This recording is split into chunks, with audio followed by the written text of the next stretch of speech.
I absolutely love this time of year as a macro photographer.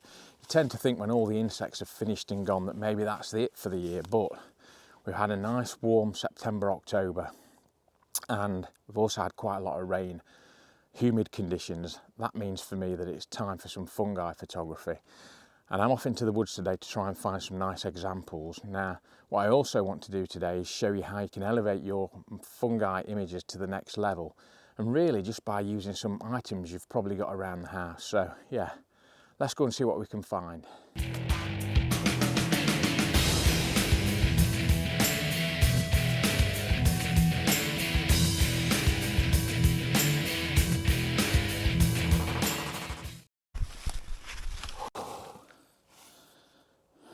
Right, after a little bit more gambling about in the woodland, found a subject I like a little bit better.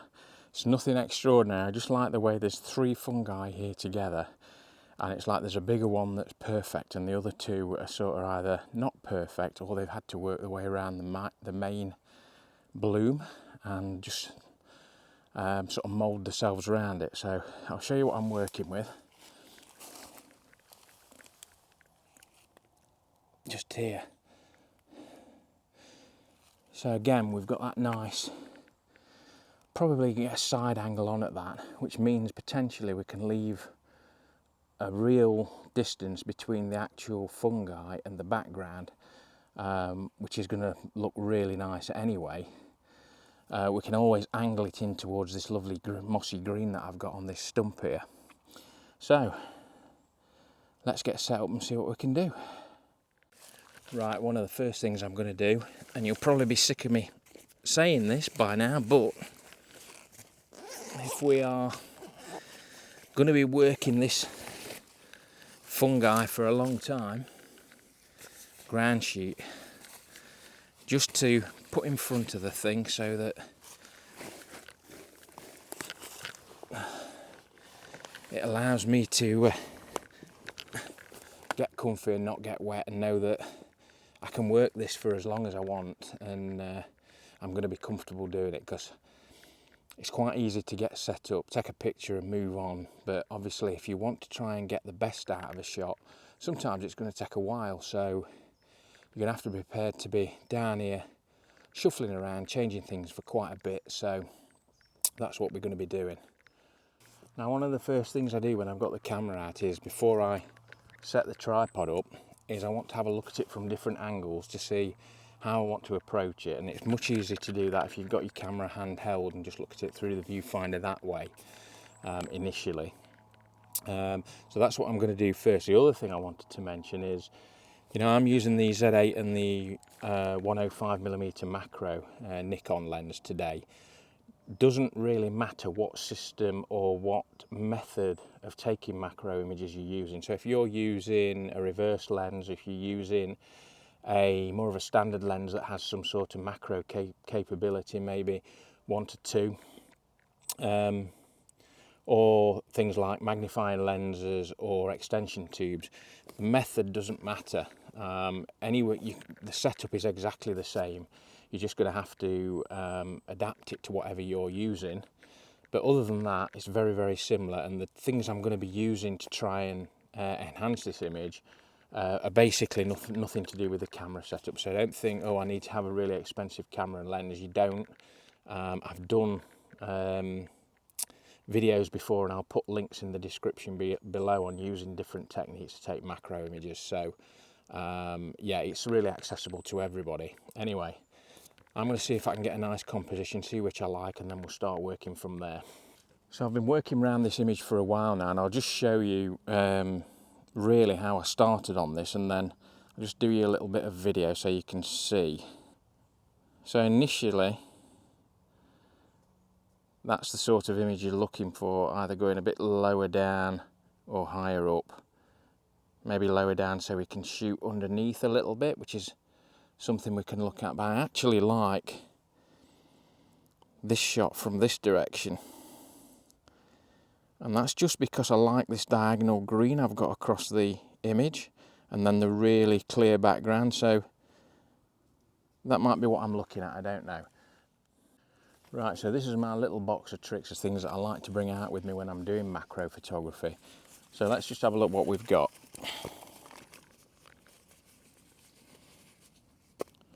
Right, firstly, I always bring some tweezers with me, and that's just because fungi are often very small, very delicate, and often you might have a piece of grass, an errant leaf or something that's just in the way or in the background, and if you try and remove it with your fingers, you can often end up breaking or damaging the fungi, which you don't want to do. So just a little pair of tweezers just to gently remove anything out of the way come in really, really handy. Also, a couple of pegs. Now I use these quite a lot, especially if I've got a situation where I've got something that might be over my subject and I don't want to break it because I don't want to cause any damage, but I can often hold it out of the way or clip something to another branch just to keep it out of my way while I'm taking the shot.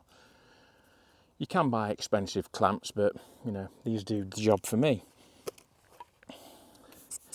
Your blower that you should have for your lens anyway, sometimes this can be used quite gently to blow if you've got any dust or anything on top of your fungi, anything that you want to remove. If you can't get it with your tweezers, then this can often just gently blow it away out the way.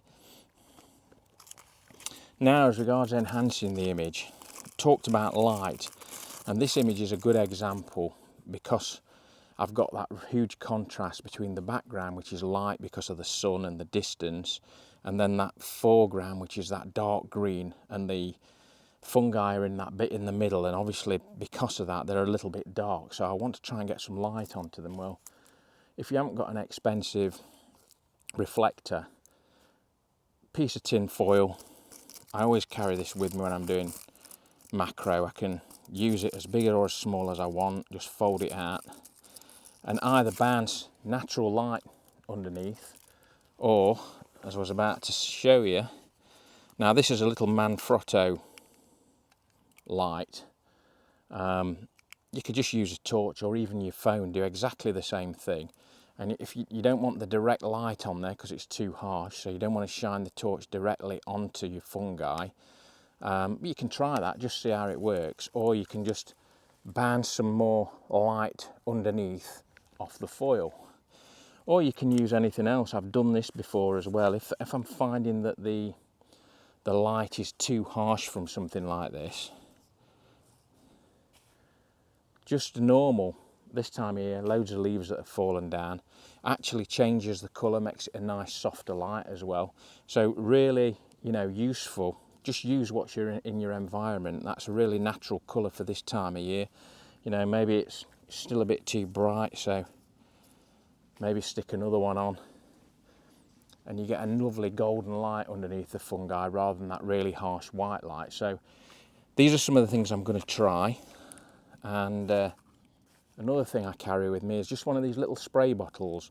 So often fungi look really nice if they've got a nice shiny coating on them, as if it's just rained, or maybe some drips of water dropping off the edge of the fungi as you're taking the shot. Just a little one of these to spray over your subject. Away you go, don't need anything bigger than that for a day's shooting. And yeah, so that's what I'm going to try, and let's see how it enhances this shot from the original. I'm just going to take exactly the same composition again, but what I'm going to do is use these techniques and see how that affects it. Just the straight shot out of the camera. All the following shots are shot at exactly the same setting, so nothing changes. All I'm changing is what I'm doing with lighting and other things. So this next shot is basically all I've done is the light I took with me, I've lit the fungi from underneath, and as you can see, that's immediately made them pop out of the image compared to what they were in the first image. But yeah, don't stop there. Let's put some of those lovely golden leaves over the light underneath, and again you can see that's changed the quality of the light. It's still making them pop, but now there's a lovely golden colour onto those stems. So yeah, let's up the ante again. Let's maybe swap the golden leaves for some green leaves, and again that changes the image again, so it more blends in with the lovely moss that we've got there as well. So again, it depends what you're looking for, what you're trying to create. And finally, this last image, what I did, I just removed the light altogether and went with using the spray bottle.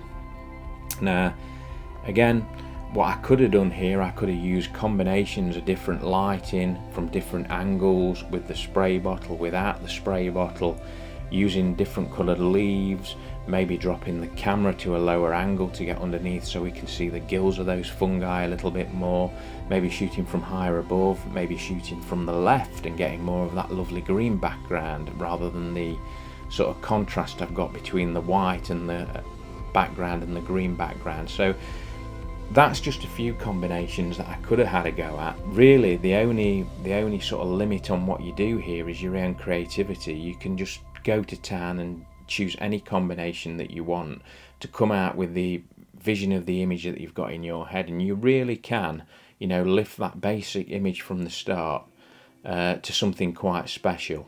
Anyway, I've really enjoyed myself for this probably 2.5 hours I've been out here today. I hope you've enjoyed it as well. I'll see you next time for another one. Bye.